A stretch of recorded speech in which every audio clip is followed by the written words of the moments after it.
Hello, everybody, and welcome to this Water Adaptation Community webinar organized by the Global Center on Adaptation. The theme for today's meeting is Adaptation in Deltas, Good Practices and Reaching Impact at Scale. And let me welcome everybody who is joining us here today. My name is Salimul Haq. I am the Director of the International Center for Climate Change and Development at the Independent University Bangladesh in Dhaka, where I'm based and where I'm speaking from now.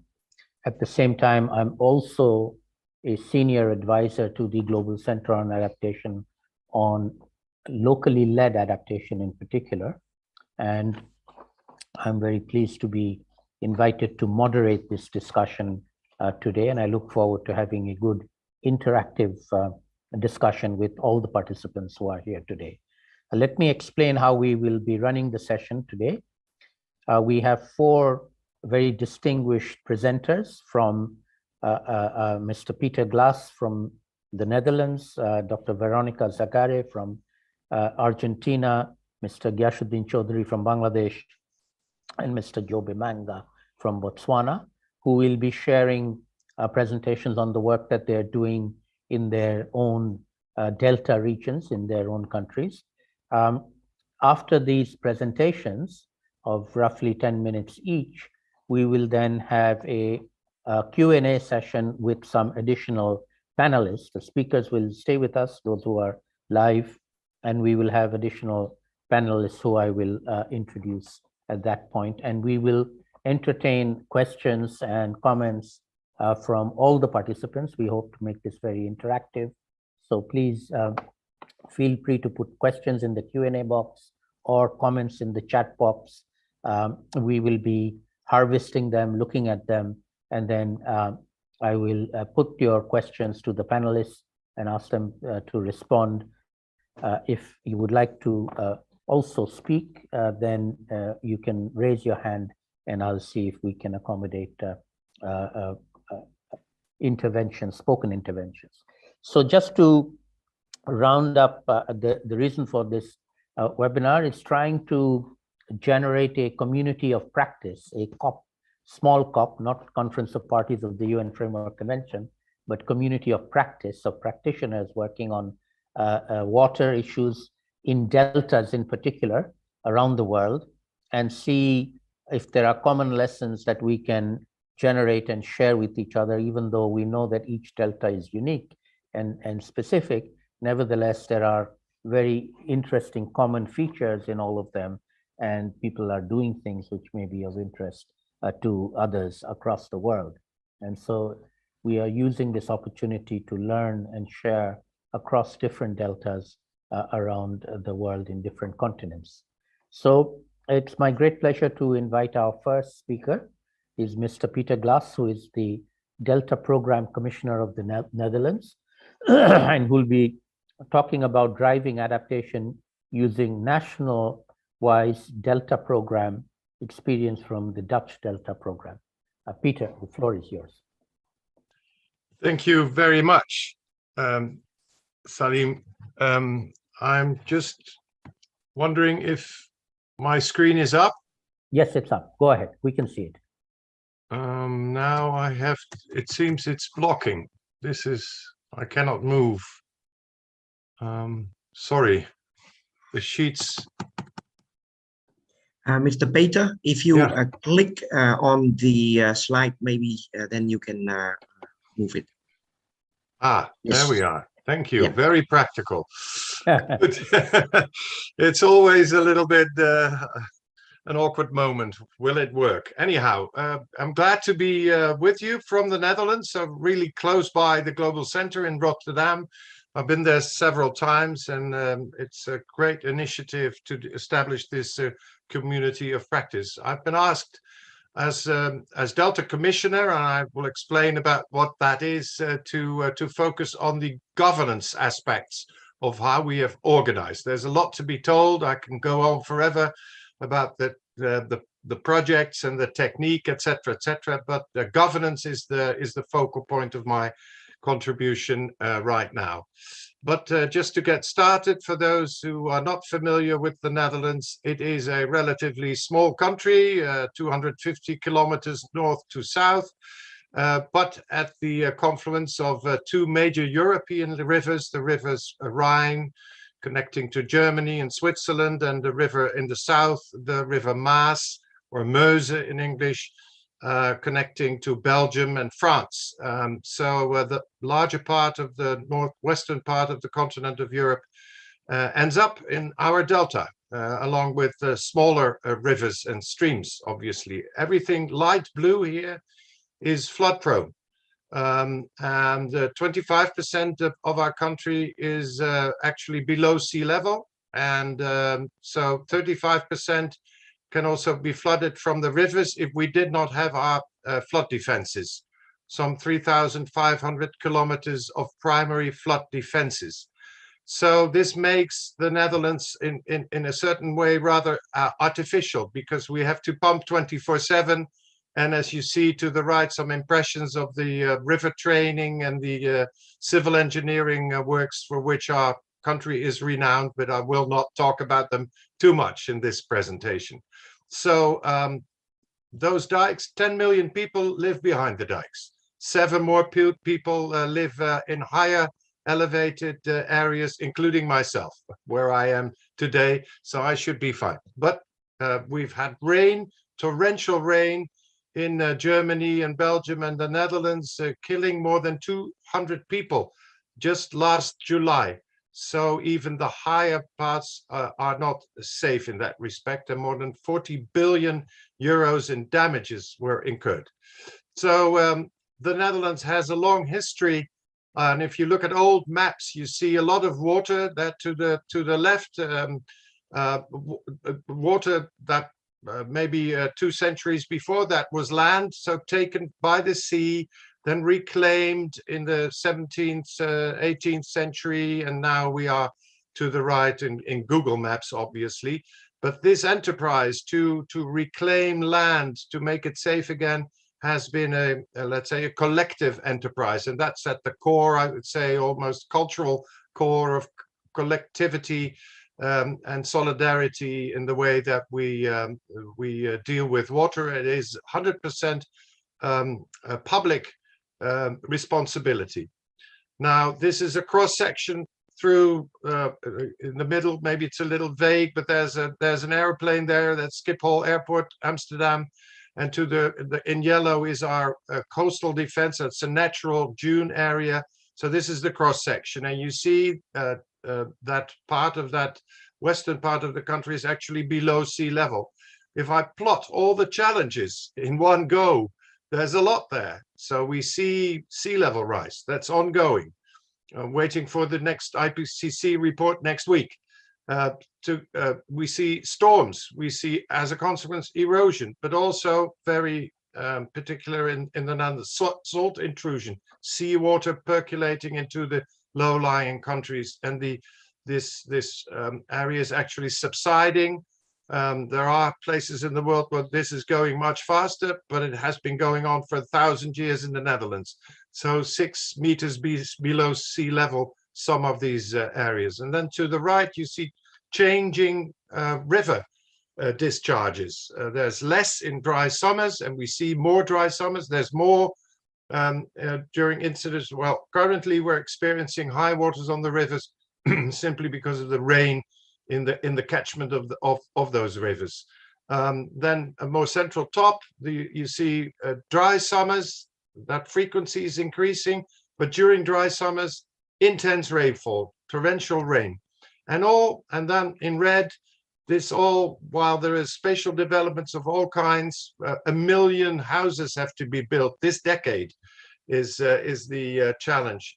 So the invested value is increasing, and not only in monetary terms. This is maybe let's say a physical enterprise. There are physical dimensions, but socio-economic dimensions are just as important as even the cultural dimension. So for that reason, I make a big jump from 1,000 years to the present day. About 15 years ago, there was an existential question was raised in our country. after some floodings and near floodings and the climate change debate, the question was raised, can we remain to live in this delta? Luckily, the State Committee in 2008 said, yes, we can, providing, and then there are some conditions that we have to meet, not to react to the tragedies and the floodings or dry periods of the past, but look forward 1, 2, 3 generations.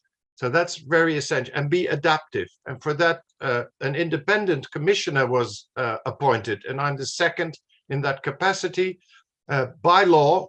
So there's a Delta Act, and also a Delta Fund was established, which for the Netherlands in the central budget of government is added approximately 1.3 billion euros annually.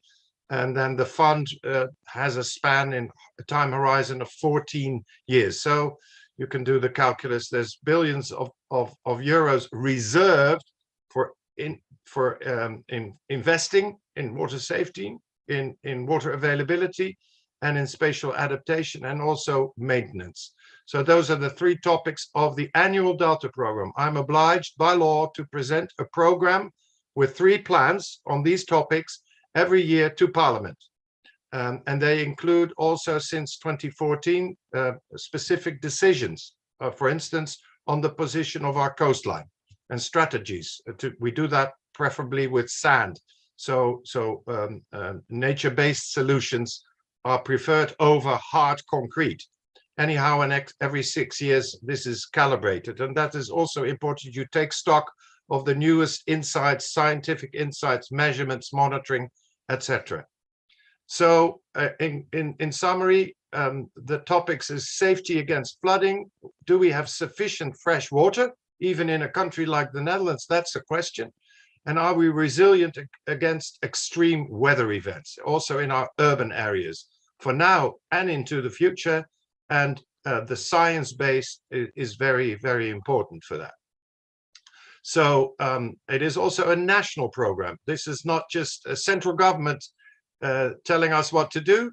No, it's national. That is to say, it's between the central government and the regional branches of our administration. And those are provinces, municipalities, and the special branch of water boards in the Netherlands that we have. The Delta Commissioner has no executive power. I am an advisor and a coordinator. And I have influence, I hope, but I have no executive power, and that is something to be debated. But I'm confident that that is part of the solution in the Dutch case. Question mark: does this apply elsewhere? Businesses, NGOs, very important. The research I mentioned, but also the residents. Once all this is translated into projects and investments, you need the civil society engagement for all of this to be successful. So the role of the Delta Commissioner is very important, also to bring about the collective creativity and innovation from the different regions. And this picture is rather vague, but even in a small country like the Netherlands, there are distinct differences from region to region. So the coastal area, the central part, the higher part, the rivers, and the southwestern part, which is an estuary. So the involvement of local stakeholders promotes acceptance, co-creation, and ownership. And for that reason, in the internal governance of the Delta program, we also have regional and thematic steering committees. So I didn't prepare this sheet, but there's leadership apparently by the Delta Commissioner.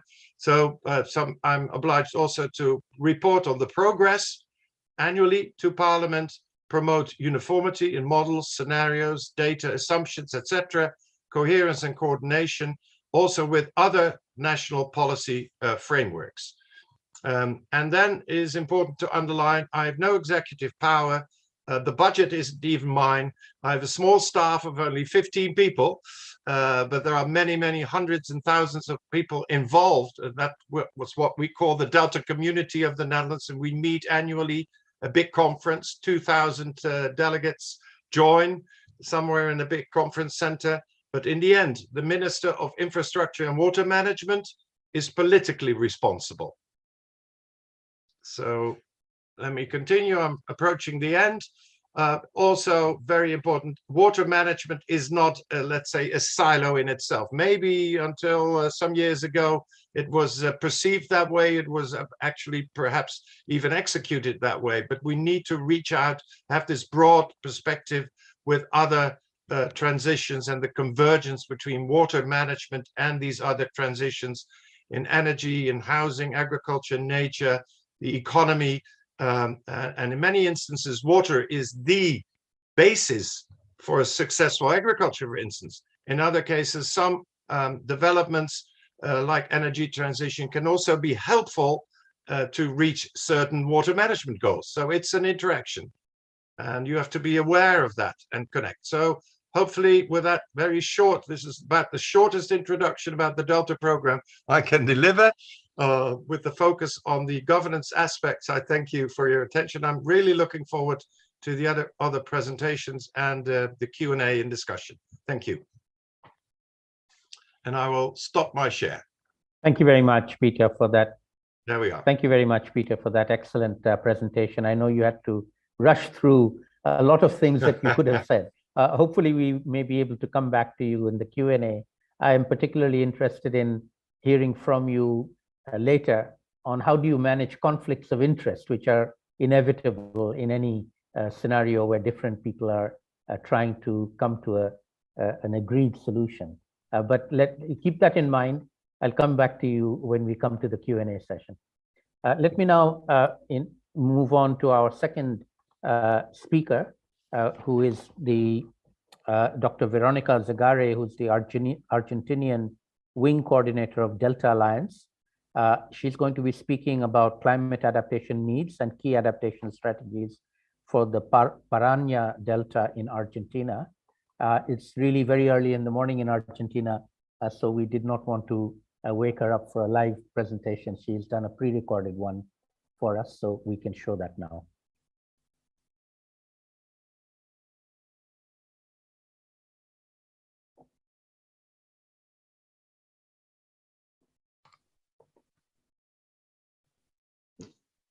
Good morning. Thank you very much for inviting me to present the case of the Paraná Delta in this webinar, and also to reflect about the need for an improved delta management towards climate adaptation. Deltas can be understood as complex adaptive systems where natural and anthropic processes take place in a context of continuous change and uncertainty. This complexity is given by the velocity of land use changes related to urban and economic development, but also to climate change effects that turn this area into very vulnerable lands. So it is difficult to imagine that we can tackle this complexity through traditional and regulatory strategies coming from the old school of planning.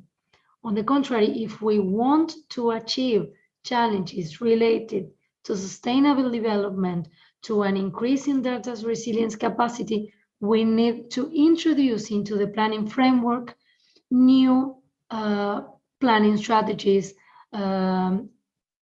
new flexible and adaptive strategies, and that also include social participation, which is very important in these cases. This change will surely help to increase the capacity of adaptation of the delta, and also to improve the delta management. Some examples of these kind of strategies can be adaptive pathways, scenario planning, or maybe some collaborative planning methodologies.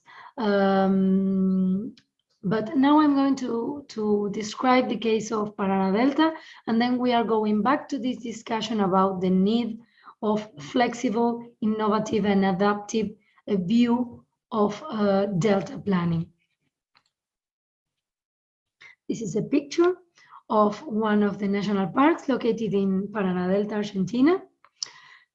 The Paraná River is the third largest river of the American continent after the Mississippi and the Amazon, and it is the most important river of the La Plata Basin, which covers more than 3 million square kilometers distributed in 5 countries: Brazil, Argentina, Bolivia, Uruguay, and Paraguay.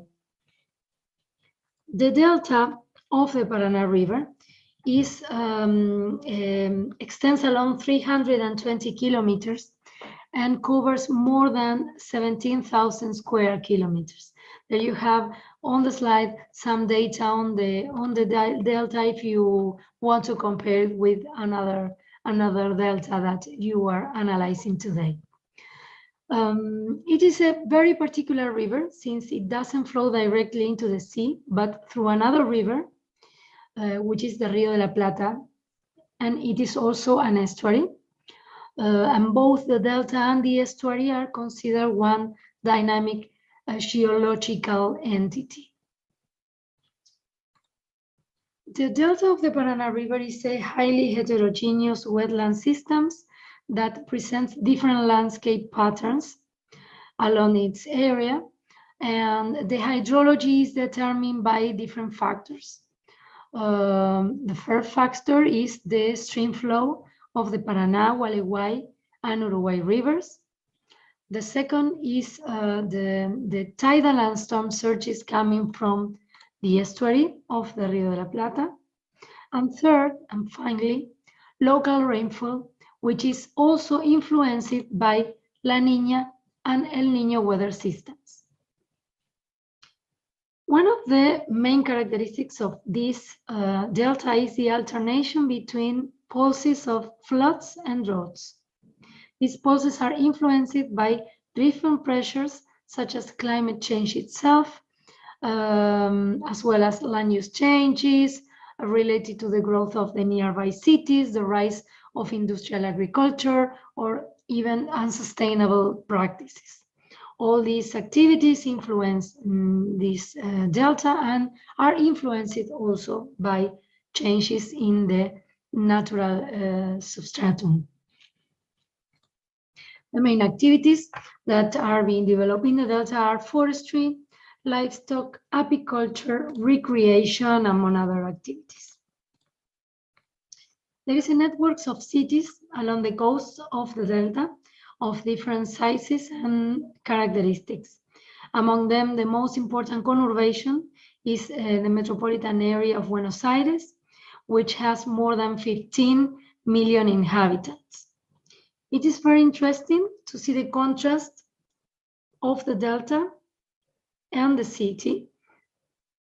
In this picture, we can see that the delta is almost pristine, which is not, but we can see it like it is. And it has a very low density. In fact, it has one of the most lowest densities of the country. We can find 1 inhabitant per square kilometers. And we also find a population of around 25,000 inhabitants. Regarding delta conservation and the Paris Climate Agenda, we can say that the expansion of the agriculture, forestry, and livestock production, as well as the increase of gated communities, which you can see it on the left side of the slide, which are private developments related to urban expansion and sustainable expansion. All these factors undermine the sustainability of the delta. On the right, you can see a picture of the fires that took place in 2008 on the Paraná Delta. During that year, a severe drought and the systematic use of fire to eliminate vegetation for livestock led to the loss of at least 12% of the land cover in just 1 year. As a response to those extraordinary events, the National Secretariat for the Environment and Sustainable Development started a new interjurisdictional consensus on environmental planning for the delta. That was the origin of the Integral Strategic Plan for the Sustainable Management and Conservation of the Paraná Delta region. It is called the PIECAS. It sounds very easy, but it is not, since governance in the Paraná Delta is very complex. The Delta is under one national government, 3 provincial jurisdictions, and 19 local authorities. So a consensus is not so easy to achieve. This PIECAS is the only comprehensive plan ever conceived for the Delta. It establishes principles for risk management, for environmental conservation, and sustainable economic development. It is also supported by robust scientific study that are crucial for the understanding of the dynamics of the Delta.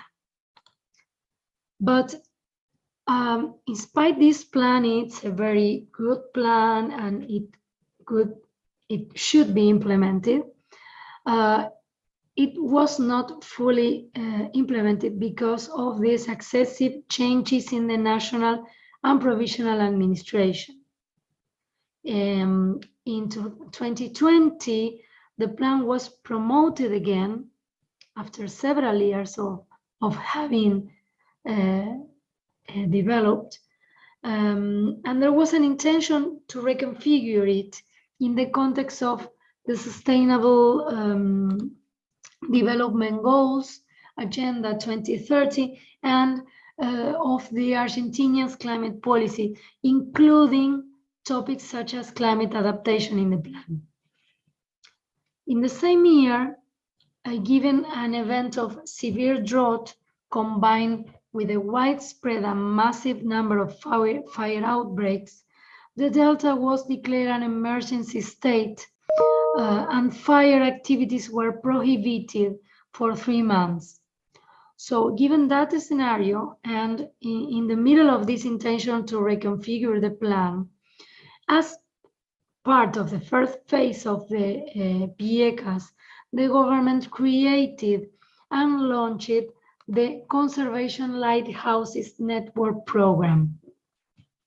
This program consists of the creation of operational bases for environmental management, prevention, control, and other conservation and ecosystem management interventions. The national and provincial governments signed agreements to establish these lighthouses in national parks and natural reserves, starting in the Delta, with the possibility of extending to other areas of the country. So it gives possibilities for replicability and scalability. The objectives of the plan are to prevent, detect, and control fires, but also to develop infrastructure and increase participation of the civil society through the creation of training programs and job opportunities. At present, 5 detection towers were constructed in the middle and upper Delta, which is a good starting point for the implementation of this first phase of the PIECAS. But we cannot deny it is a good starting point for this plan to gain visibility and begin to be implemented. But nevertheless, as I mentioned at the beginning of the presentation, sometimes traditional planning measures cannot address the velocity of changes and cannot address the uncertainty. At present, we are under a new emergency caused by fire outbreaks that consumed almost 500,000 hectares in the province of Corrientes, which is along the Paraná River. It is also a wetland, and it is very near the Delta. And these fires were caused by a combination of several factors. A deep drought caused by La Niña, a decrease of river flow, a decrease also in rainfall, an increase in temperatures, and again the systematic use of fires, and also accidents. So the result is a catastrophic situation. Local equipment and firemen are not enough to stop fires. The government asks for help from other countries. A civil society collects money and food to help people. So, and even in some areas, the government seems to have given up. They say only nature can stop the fires now, and we are all hoping for the rainfall to come. That finally came yesterday, so we are expecting the situation to get better, but we cannot depend on nature to solve these kind of problems, and the damage is already done. It is estimated then that 10% of the area of the province of Corrientes was affected and consumed by fires, and there is a millionaire loss.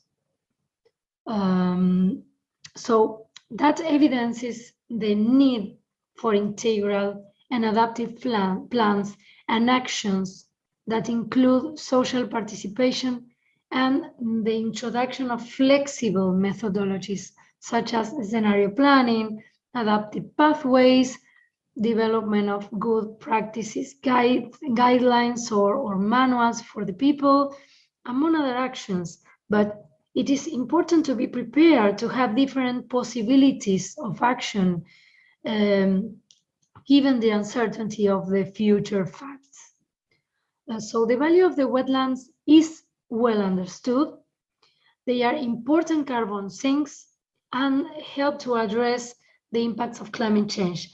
But even though the intentions are good from the different administrations and the sustainable commitments are active, there is a clear need for legislation and plans that help to achieve sustainability in the Delta and the conservation of the wetland, but also they have to be prepared for different situations in the future, such as the one that I mentioned today.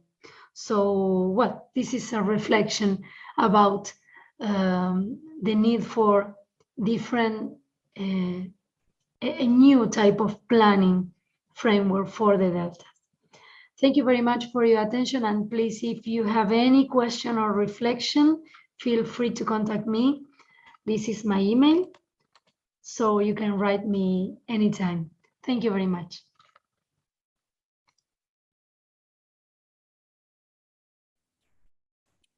Thank you very much, Veronica, for that excellent presentation of the situation in Argentina. Very interesting.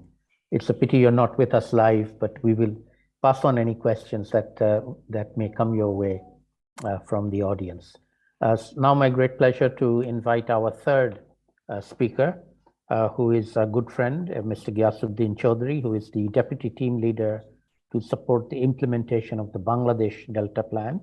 And he'll be speaking about leveraging strategic delta planning for delta management, the case of the Bangladesh Delta Plan.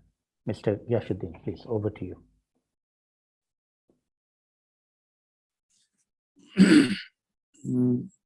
Thank you, Dr. Salimulak. It's a pleasure to be present here today, but I think full screen has not come. I cannot share. Full screen has not. Full screen is not there.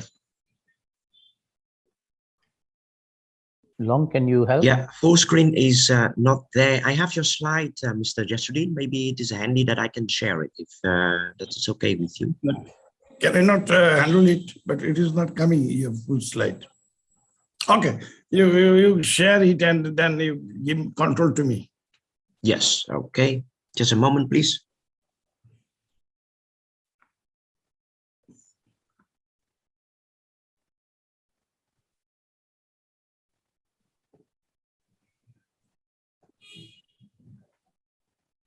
Oh, it's there. Yeah, give the here. Please go ahead. Oh, thank you. As introduced, Mr. Long, did I have the control? Hello? Yes, I am here. Can you give control to Mr. Gyashuddin so he can do the slides himself?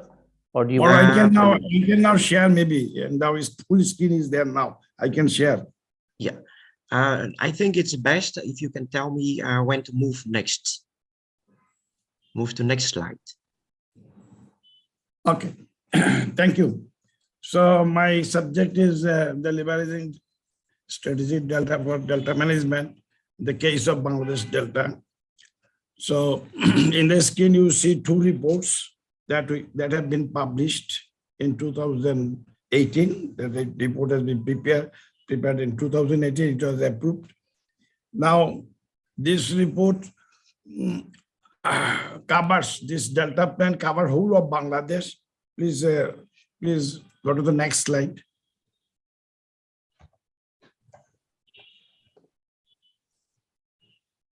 The background of the Delta Plan, Bangladesh Delta Plan, is BDP is a long-term, 50 to 100 years integrated holistic plan, economic and water-centric strategic plan for land and water management, the climate resilient, sustainable living condition and living environment. This plan actually, we were inspired by the Dutch Delta Plan. And this Dutch Delta Plan mainly focuses on the protecting the country from adverse impacts resulting from uncertain changing conditions, as Peter Glass was telling. But Delta Plan, ADM focuses mainly on how to enable socioeconomic development for the whole Bangladesh Delta under uncertain changing conditions, especially regarding climate change and transboundary water resources. That is our challenge. Our country needs socioeconomic development also. That's our focus. So there is a criticism that we are following Dutch Delta Plan. In fact, we have developed our own tools how to handle it for the Bangladesh case. So next slide, please.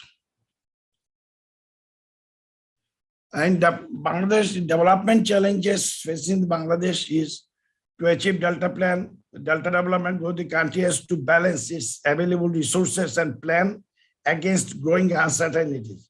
One is integrating sectoral plans. So far the planning was done on sectoral basis. Then there is a threat of urbanization and population growth. And most important is the upstream developments. That is Bangladesh. Can you go to click again? There will be some pictures will be coming. Okay. And you know, Bangladesh is the downstream of all the major rivers, Brahmaputra, Ganges, and Meghna. And our upstream developments hampers our activities also downstream. Then land subsidence and unwanted degradation, climate change, sea level rise, flooding, droughts, salinity, inadequate and innovative financing. That is the development challenges. Please go to next click. Please click. So adaptive delta management has been applied in planning the Bangladesh Delta Plan that can deal with these uncertainties. Please, next slide. So we have developed Delta Vision, and that is the vision is achieving safe, climate resilient, prosperous Delta. And we have also developed a Delta mission. Wang, this I think the photograph is there. All the can we? Okay, no, go to the previous slide. Okay.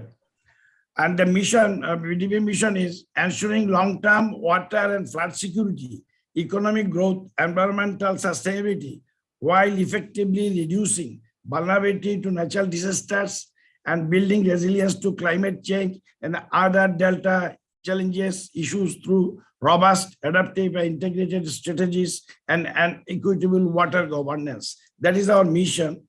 And we have some higher level goals. That is eliminating extreme poverty, then achieving upper middle income country by 2030 and being a prosperous country beyond 2041. So based on this, we have developed 6 goals. Goal number 1 is for flood risk management. Goal number 2 is for water resources, meeting the demands of agriculture.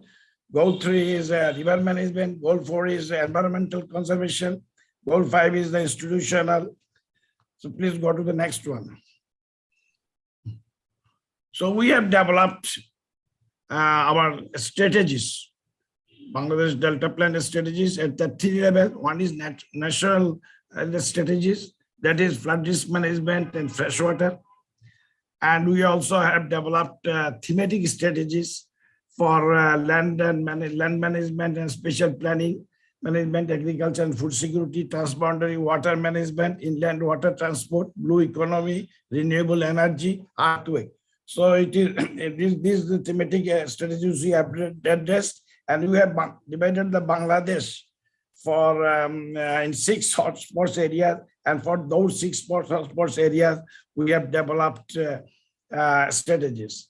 Now, as I told you earlier, that we are developing a plan for long term, maybe up to 2100, and that's why we have divided. We have this time frame, and now we have already formulated the Delta Plan 2018. Now in the implementation stage, and we expect that if this Delta Plan is implemented in Bangladesh, then eliminate extreme poverty and achieve upper middle income status by 2030, and maybe being a prosperous country by 2041. Please, next slide. Now we have developed strategies, and based on the strategies, we have developed an investment plan. And that investment plan consists of a total 80 projects to be implemented by 2030. Those out of these 80 projects, 65 projects are physical projects, and 15 are institutional and knowledge development projects. And the total investment cost will be around $37.5 billion US. And out of these 80 projects, we have 52 projects which cater is also for climate change adaptation programs. These are for the climate change adaptation program. These are the 52. So how we choose this climate change adaptation program? Please go to the next slide. The strategy for the CCAP is to use a holistic and integrated approach to eliminate adaptation, not solely focusing on technology and water management solutions, rather on infrastructural, institutional, and social resilience. That is the strategy we have adopted for climate change adaptation program. And out of 80 projects, which are we have identified these 52 projects that are eligible for climate change adaptation program. So guiding principle was that we have assessed impact potential of each program, paradigm shift of potential, sustainable development potential, and potential of leverage other resources of finance, that is private, public donors, because financing is very important. We can have a very good plan, but unless finance is there, it will not work. So potential of leveraging other sources of finance using climate finance as a co-financing strategy to unlock other financing sources. So that is the most challenging, and we are trying to give projects to GCF and PPP, through PPP and other innovative financing we're trying to develop. Now, this data plan is a huge plan. It covers about 11 ministries and 32 institutions, and is a cross-cutting through the whole gamut. And if this plan is implemented, then what will be the benefit? Please go to the next slide. Oh, we have just shown that the 52 projects that we have identified. These are 52. Please go to the next slide. Please go to the next slide.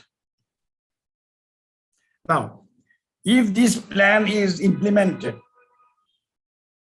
then we said that it will it will eliminate extreme poverty. And extreme poverty by 2030 or 2030. So according to 2020, according to the left graph shows, according to business as usual scenario, extreme poverty will be eliminated by 2041. And according to Delta Plan scenarios, extreme poverty will be eliminated by 2027. So we expect if this plan is fully implemented, that extreme poverty in Bangladesh could be eliminated by 2017. That is one of the benefits we think. Please go to the next slide. Yeah, if this Delta Plan is implemented, that BAU scenario, business as usual, by end of 2041, the per capita income will increase to 9,537. And if Delta Plan is implemented, do we expect that by 2041, the per capita income will go $16,422 US. So this could be achieved, and this will go a long way to make the Bangladesh a middle income country, and that is the target of the government, to become a middle income country by 2041. So that is, please go to the next slide. We have developed a knowledge portal, and all the particulars in Delta Plan is there. And this is the address. You see the address in the slide. It can be accessed, this Delta Plan. So this is my presentation. Thank you. Thank you very much, Mr. Gashuddin, for that excellent presentation on the Bangladesh Delta Plan, which is a long-term plan to the year 2100, one of very few such long-term plans around the world. Now, it's my great pleasure to invite our fourth and final formal speaker who's giving a presentation. Is Mr. Jobe Manga he's the District Environment Coordinator in Maun in Botswana, and he'll be speaking about adaptation and downstream integration issues from the Okavango Delta in Botswana. Jobe, over to you. Thank you very much. I hope you can hear me clearly. Yes, go ahead. My presentation, is it visible on the screen? Yes, it's visible. Go ahead. Yes. I have only 10 minutes. Yes. Yes, I'll be talking more of the Okavango Delta. As you may be aware, that the Okavango Delta is what is called endorheic basin. That is an internal drainage kind of a system. Unlike other deltas, it drains this water from floods into the land or onto the land, while others mostly drains into the ocean or the sea. The basin starts from the Angolan highlands, then it forms two rivers, Quito, and then from there it goes through Namibia, then into Botswana. In other words, it covers three countries, that is Angola, Namibia, and Botswana. It is the Southern Africa third largest river in length. It reaches around 1,000 kilometers long, river as it is. So after that, after it enters Botswana at the Mohembo border, it now spreads into small channels. And these mostly are perennial floods that takes long to dry. And that on its own, it now comes to actually become a source of livelihoods for communities in the basin and also for biophysical activities. So if we can zoom in to the delta itself, it's important to note that, like I said, that it covers three countries.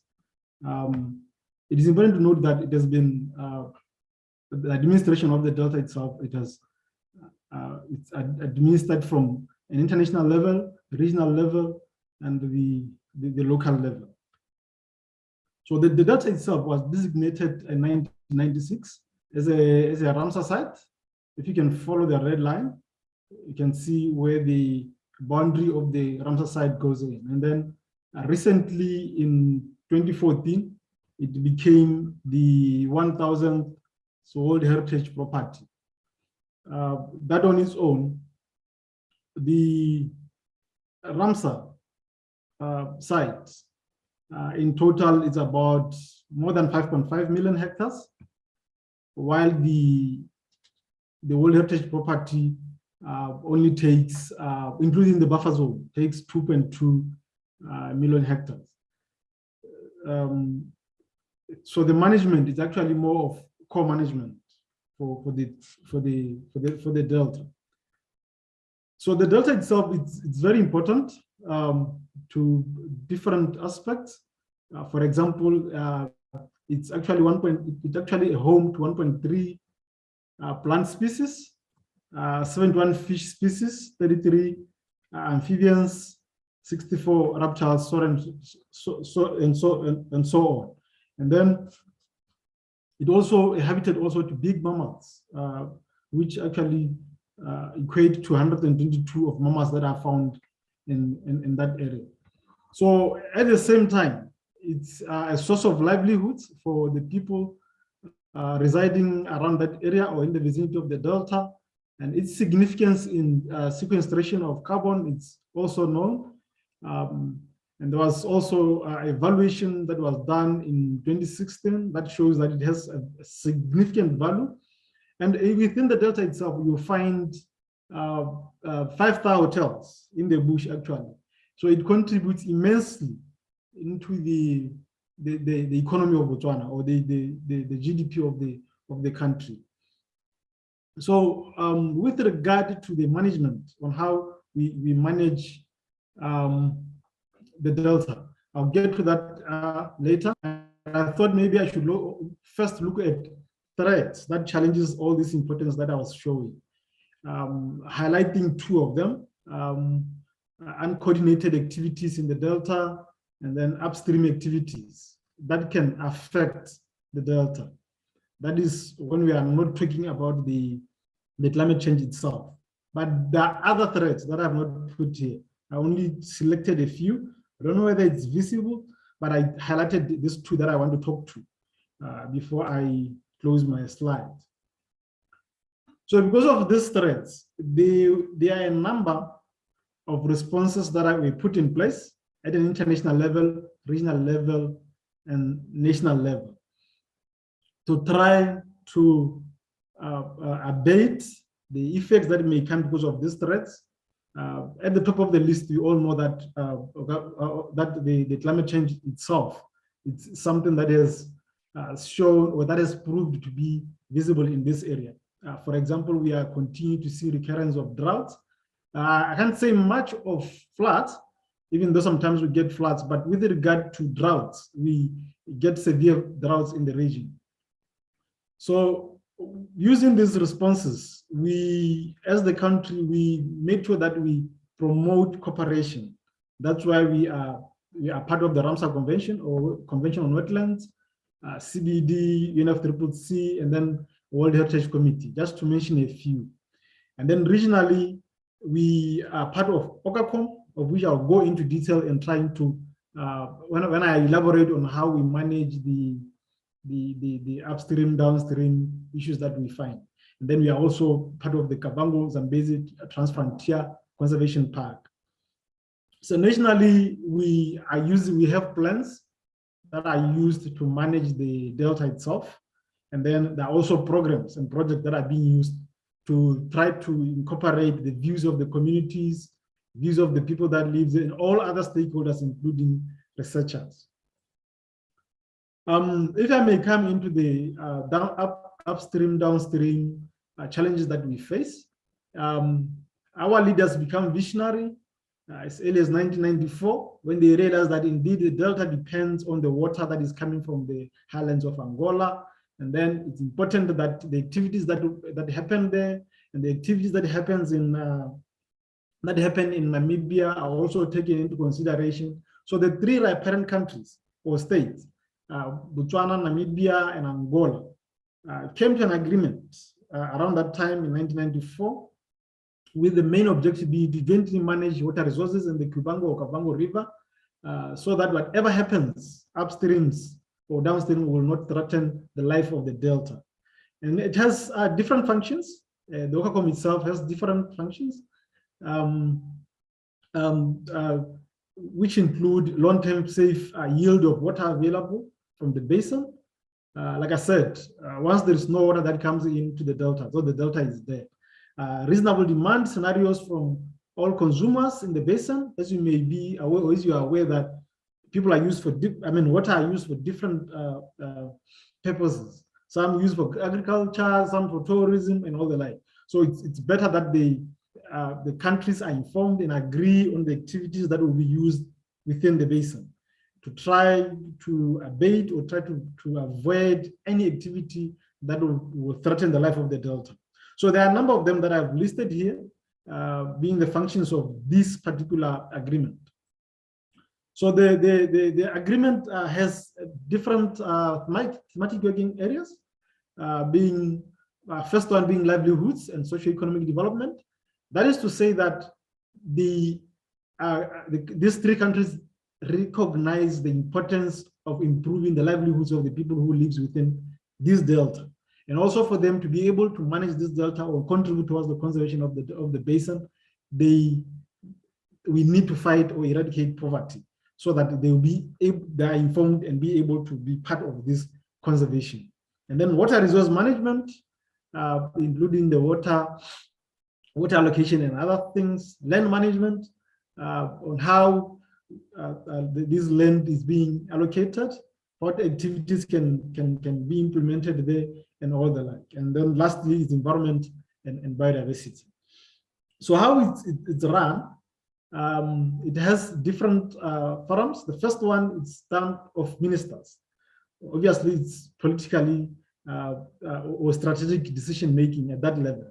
And then the second one is Council of Commissioners, made of senior government officials, the permanent secretary, and all the like.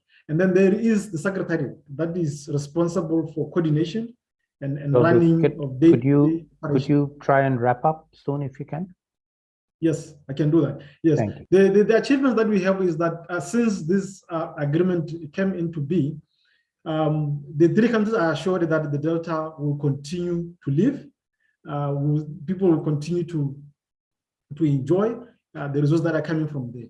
And then when you come locally, there is what is called ODMP, or Kavango Delta Management Plan, that has different structures on how communication can be done and how cooperation can be done in that area. And then there are also projects that are done at the basin, at the local level, that contributes into people's livelihoods and the management of the delta itself, including Compact Project that is funded by the government of Botswana and the UNESCO, the World Heritage Committee, and then SLM project that looks into how to manage resources and how to help people to manage the activity without impacting on the delta.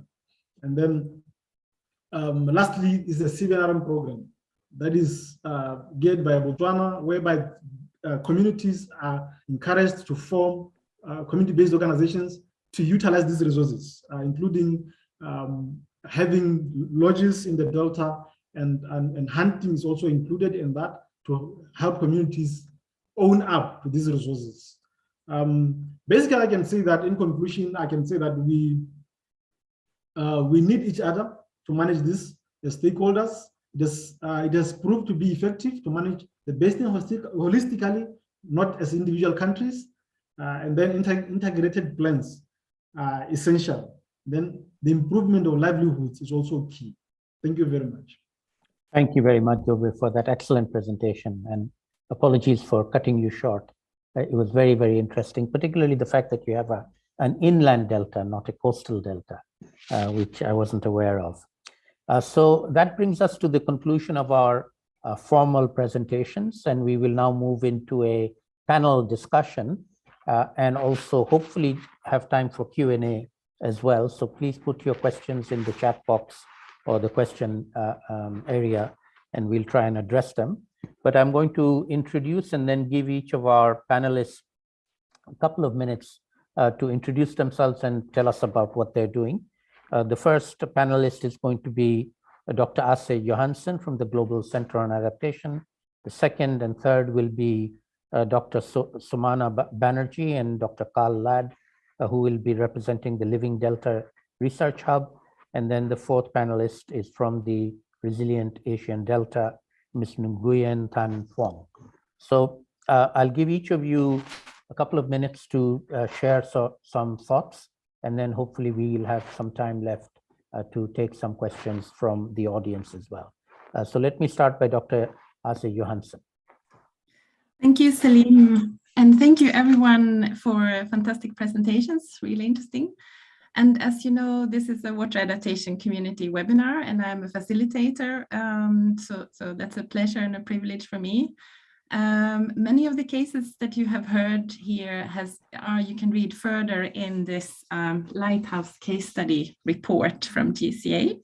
I'll send a link in the chat box. And the work, as we say, the water adaptation community, it is a multi-stakeholder platform. And it's open for all. And this really is a platform to support collaboration globally, learning and practical action. And we try to really find ways to understand really what adaptation means in practice, and also support the adaptation mainstreaming, so water adaptation mainstreaming. And one of the ways that we do that is to support communities of practice. And we have opened up one community of practice on the world's deltas that Salim was mentioning.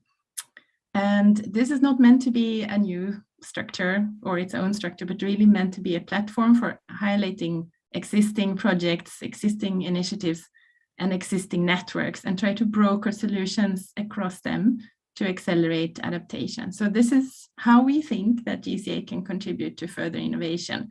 So the question that I have to all of you in this panel is to think of how we best can do this. So how do we engage to add value, and how do we identify innovations with all of you that are needed to share across the globe, and what considerations should we take, and so forth. So I'm really looking forward to the discussion. Thank you, everyone. Thank you very much, Åse, for your contribution and for your invitation for everybody to get in touch and join this community of practice from all over the world.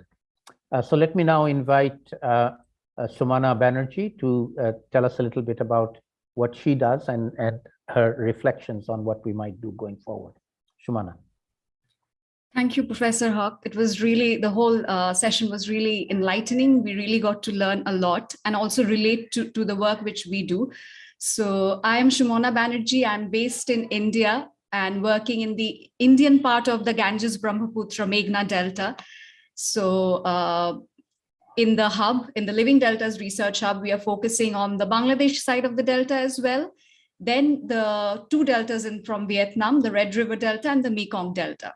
So I think one of the overarching aims of the hub is to create sustainable deltas. And when we say sustainable, obviously we are talking about adaptation that has to be long-term and not fail in between. So there, I think how we do things differently is we are looking at ourselves first, where we can transform ourselves as researchers, as an academic community, to learn better from the people, and not just end our research work through only consultations and data, quote unquote, extractions, but give them the ownership, leave a legacy for the people to take this forward. And for us, their lived experiences are way more important than just an expert claiming to sit from behind a desk and telling things to us. So we are trying our best. We are learning it ourselves. I mean, we have people who are physical scientists who don't have much experience of talking to people. So we have these nice, in a transdisciplinary environment, we have these interactions where we are trying to build our own capacities, that how can we reach out to people better to build our own capacity and then try shaping these solutions, try to address the root cause of the vulnerability instead of just providing superficial ointments to solutions, which are short term. So I think this is where the hub is critical, and people are at the center. And since they are the climate frontliners, they have more knowledge, more experience than us. So we really feel that as a community of researchers, as practitioners, we need to recognize these lived experiences. We need to talk more amongst ourselves, and then build a way forward for more transformations. Thank you. Thank you very much, Sumana. You've captured very much the essence of what I say. I used to call the frontline vulnerable communities. I don't anymore.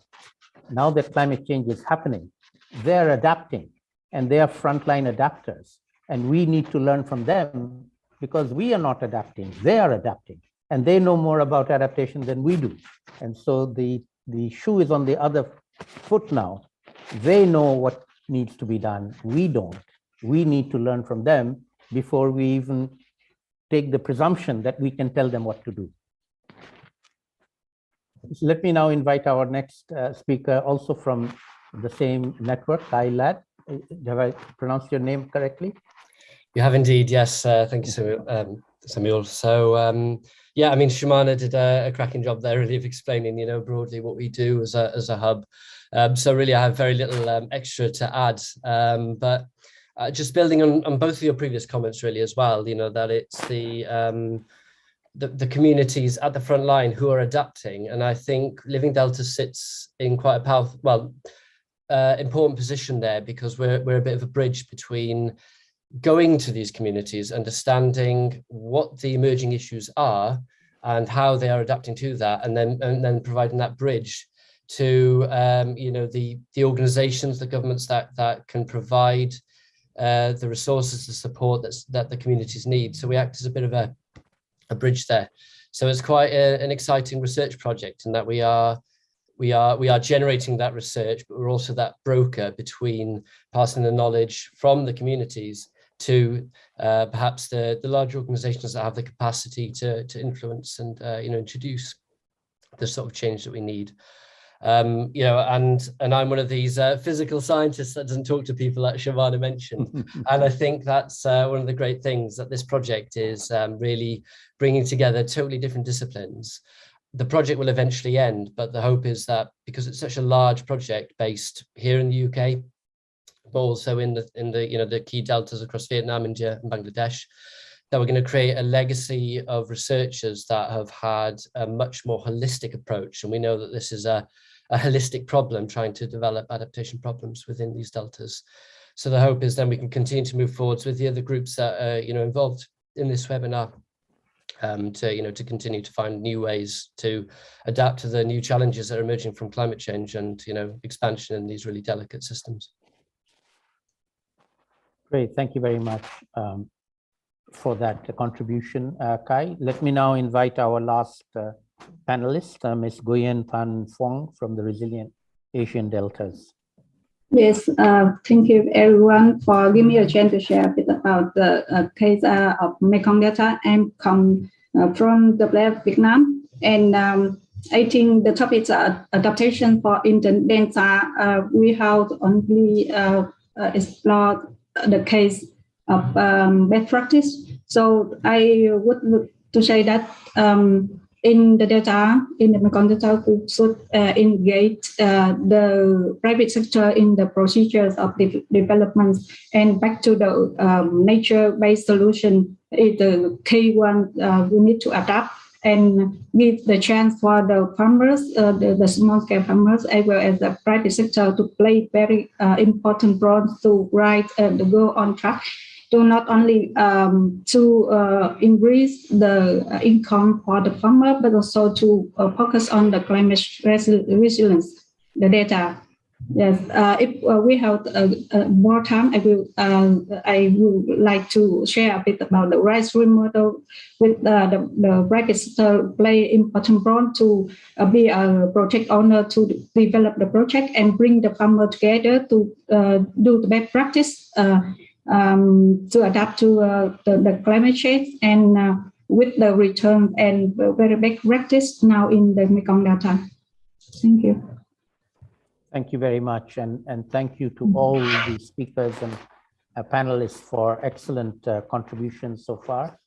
We have about 20 minutes left in the program, and we've already received a number of questions. So I'm going to invite each of the speakers to address some of the questions one at a time. You can look at them in the Q&A box and respond to them when I give you the floor. And also there are a number of questions that have been provided. I'll read them out one by one and invite the speakers to address. So the first one is for Peter Glass. It comes from a farmer in Bangladesh. He says, how local communities might be able to adopt rather than copying Dutch learnings to make us resilient against climate change. What might be the strategies to ensure risk-informed development in water resource management? This comes from Zakir from Bangladesh. Peter? Thank you very much. I did note that question indeed. It's a very relevant question, also in view of what I just heard about what you just said, the frontline adapters rather than the vulnerable communities. It is how you approach local knowledge and the grassroots knowledge that is there. With people that are faced with the daily consequences. Now, the Delta program, as I explained, is very much geared to looking forward 1, 2, 3 generations. But here we are in a local community. So there's a gap. I would certainly urge not to copy the Dutch Delta program in its entirety. It's not a blueprint whatsoever. And also from the other presentations in Bangladesh and on the African continent, there are different phases. People and nations and regions are in different phases of their economic development, and so for the Dutch, it's basically protecting what we have and looking forward, but also with this broad view that I tried to explain. In other regions of the world, it is about the poverty alleviation, about economic development, about improvement of livelihood, and that's a different cup of tea, but it is all connected. I would maybe also, if you allow me, say a little 3 sentences about the water governance initiative of the OECD. And I'll add the link to the chat.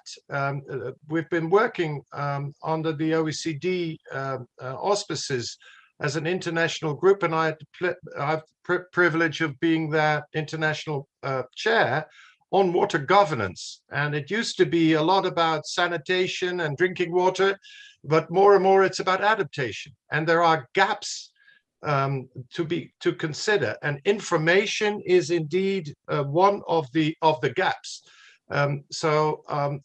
If you click on the link, you can see let's say a scheme with the principles of good water governance, and it is about efficient, effective water management, but also about transparency and integrity and availability to data.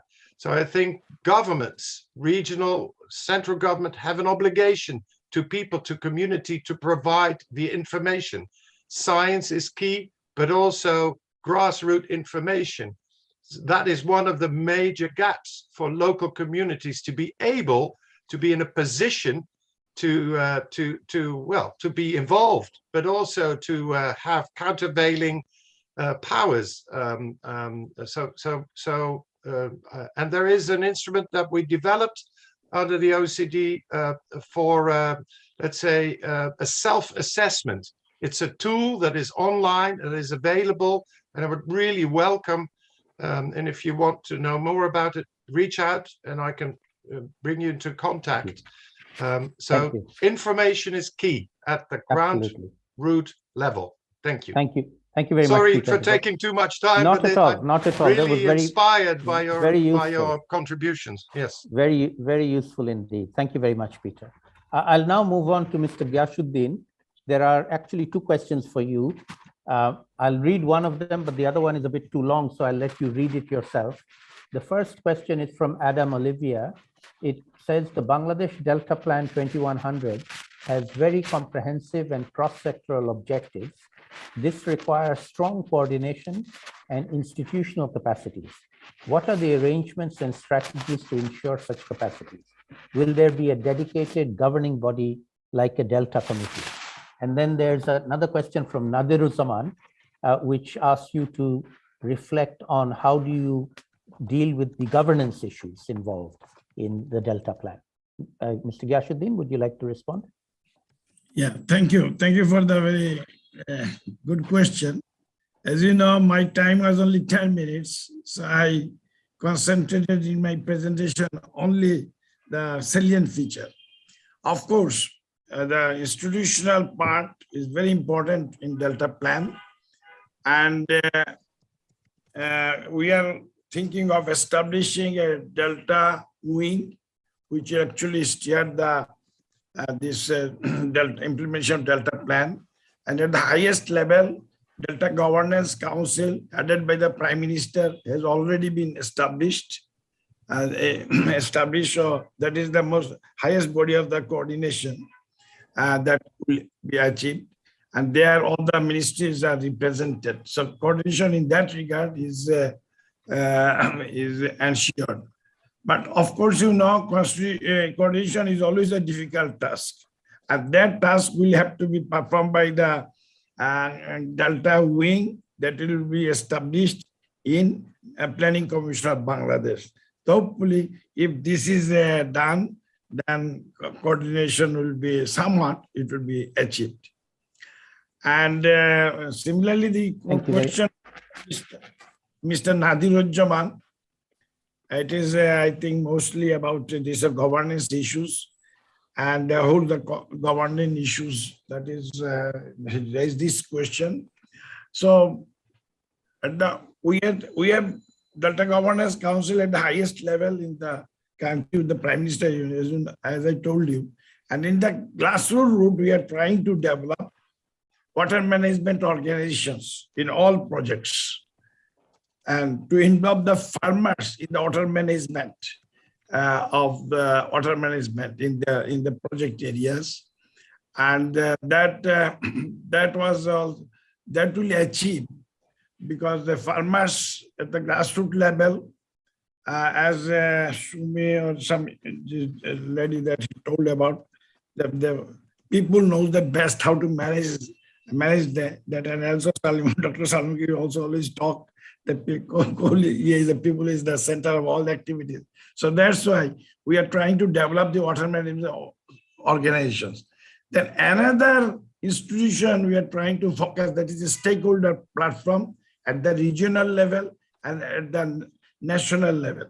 So if these things are implemented, I hope the governance issues will be solved to some extent. But as you know, Delta Plan is a huge program. It covers whole the country and most of the ministries. So we shall have to be very, what should I say, proactive to achieve, for not only for the Delta wing, but whole ministry should work together. That is a challenge and that we need to solve in the future. Thank you. Thank you. Thank you very much, Mr. Gyashuddin. We have one more very specific question on the Okavango Delta from Elijah Ava. I'll read it out and then I'll ask Mr. Manga to respond. What are the role of wetlands for buffering climate impacts in the Okavango Delta? What are the national strategies and plans for leveraging these wetlands as assets for climate resilience? Very, very good question, I feel. Mr. Manga, would you like to respond? You have to unmute. Sorry.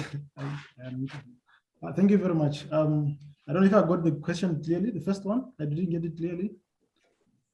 What are the What are the opportunities for using the wetlands in order to do adaptation effectively? Use them as an asset, as a natural asset. Yes, I can say that there are many opportunities there, but the starting point is that communities should actually understand that adaptation is all the things that they are putting in place to survive. It's simple as that. And those, what they are doing now should be the things that should help them to adapt to climate change issues. I'll say that the opportunity that we have right now in the Delta is that we are seeing more opportunities in terms of, particularly for livelihoods, in terms of vegetable productions, that is substitutes of the things that we've been using all along as food, as an example. We're also seeing an opportunity in energy production. If you may be aware that Botswana has about 12 hours of sunlight. So these are some of the opportunities that can be used to harness energy. It's like, if I can put that as an example. And also for food livelihoods. When it comes to government strategies that are in place, let me go through it again. To leverage the assets that we have, or capital assets that we have as the Delta. Like I said, there is a program called CBNRM program, kind of community-based natural resources management program. So what it does is that it has allowed communities to understand that these resources, particularly wildlife, they are not enemies to them, but rather they are resources. It has promoted ownership of these communities to these particular resources, so that communities are the ones who are managing it on behalf of the state. So they have trust in that they invest, and then in hotels, in lodges, and other things. So I think government has put this program in place to try to show the communities that indeed this is money. This is not just environment that you see, but it actually can promote livelihoods in your lives. Thank you. A good response. Great, thank you. Thank you very much, Jobert.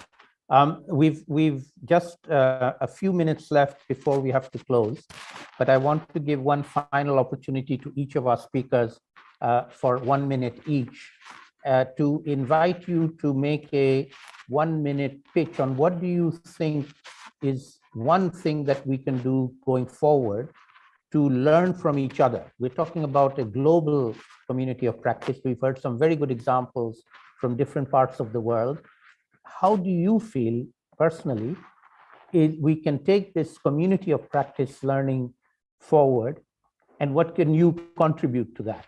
And I'll go in reverse order to the speakers and start with Nguyen from Vietnam.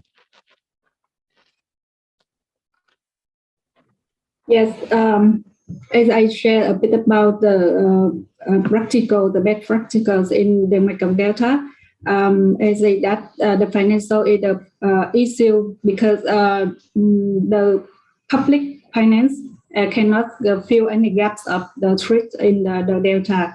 So we need to combine in the innovative technologies to do the best practice. I want to share about the project. I work in the Dutch Fund of Climate and Development, and that is a good chance for the private sector to engage deeply in the project. So with the drivers of the private sector, they can drive the farmer to go on track and to build up the capacity and the knowledge of the farmers and the community, not only for the benefits of economic, but also focus much on the environmental, and to balance that. Between the economic and the environmental, we need the investment back to the nature with the nature solution. And the case in the Mekong Delta, that's we raise the good idea to the private sector, and they compile with the farmer with small care to collect them and to make bigger large scale, and to put the integrated not only technology but also financial flows, and to help them to to treat the problems and to bring them for more benefit in long term. And yes, and the private sector, they play very important role in that project. And yes, with the contribution of private sector and the public finance, I think the model it will go smoothly, and the solution is back to nature, and with the investment and financial assessment in the case of now. Thank you. Thank you very much, Julian. Let me now invite Kai for some last minute comments on what do you think we should do going forward? There appears to be two Kai lads now, which is strange. So I'm not sure if it's me you're referring to, but yeah, go ahead.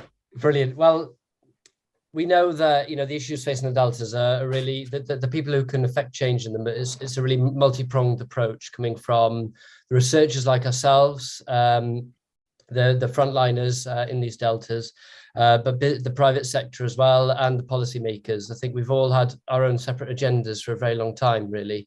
But we know that uniting all of our goals, really, for the common theme of adaptation is needed.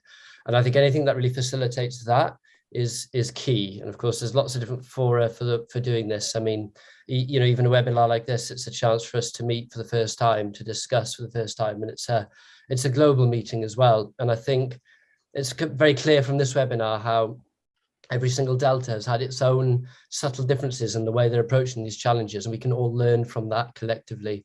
So I think it'll be key to continue these sorts of discussions with this diverse group. This really interdisciplinary approach is, I think, what will help really solve the issues that climate change are causing. Thank you. Thank you. Thank you. Thank you very much, Kai. Sumana, would you like to go next? Yeah, I think Kai has summarized nicely. I mean, from a Living Deltas perspective, that is what we would want, that researchers and practitioners, everybody coming in. And also I would like to, I think, highlight that there's an issue of, there's this language is a barrier. Not just, the languages of region, but also languages of discipline. So when we're talking about transdisciplinarity, how we bridge that.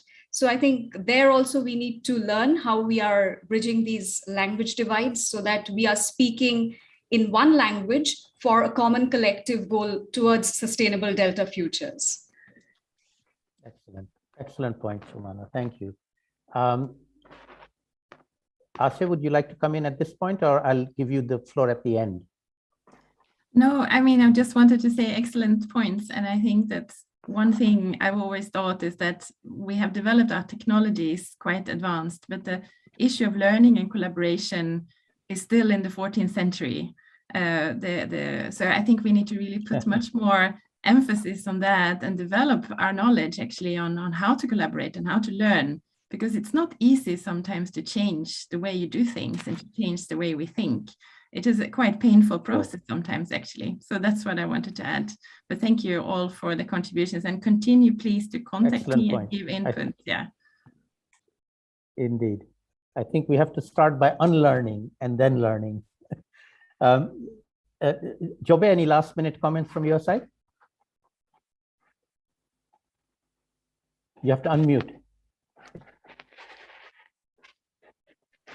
Platforms like these are essential. So I would suggest that we expand it to a point whereby we have information on each and every single delta that we have. And that information should be shared. Practical projects that are happening in those projects are documented. And then we have these platforms whereby we discuss and share ideas on what is happening in Okavango or any other delta, so that we can actually come up with the best practices from each of them and see how they can help in adapting going forward. Thank you. Excellent. Thank you very much. Peter, you have the last word. Thank you very much for your inspiration that you've given us.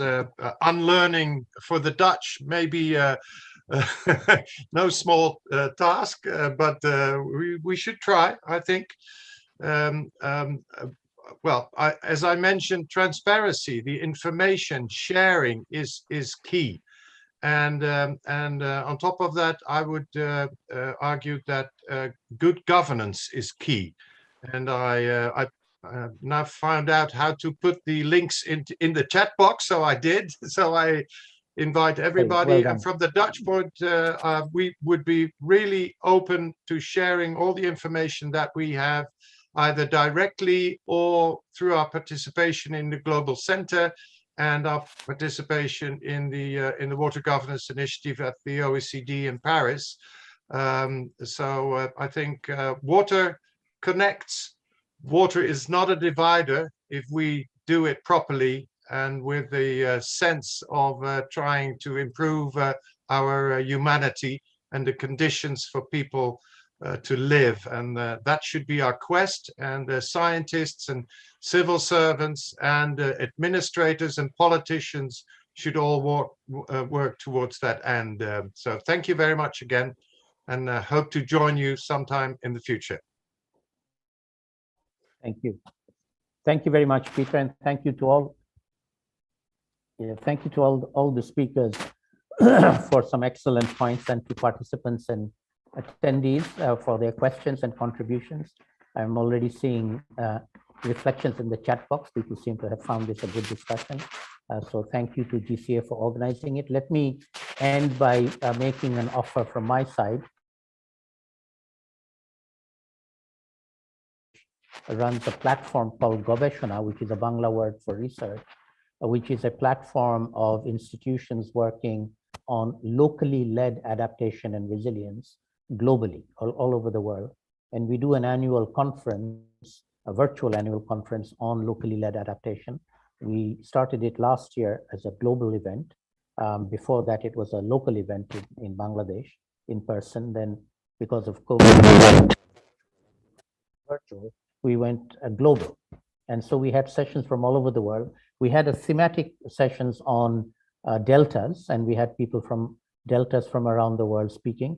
We're going to be doing the second conference from the 27th of March to the 1st of April, again, 24 hours a day, starting from 8 hours in the Asia Pacific zone, moving with the sun, 8 hours in the Africa and Europe time zones, and then 8 hours in the America, North, South, Central time zones, and then back again.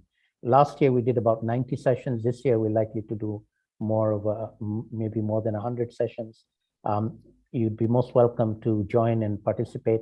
I'm pretty sure we already have, I haven't seen the latest list of sessions, but I'm almost certain we'll have a bunch of sessions on deltas, including the living deltas, people who are very much involved in this.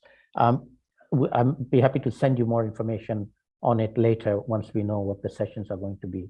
But let me conclude here and thank all the participants, and particularly our hosts, the Global Center on Adaptation. I hope you found this useful. I certainly found it a very interesting and useful discussion, and I hope we can continue these discussions in other fora going forward. So thank you all very much, and let us call it a day now. Bye-bye. Thank you very much, Salim. Thank you, and bye-bye. Thank you, everyone. Bye.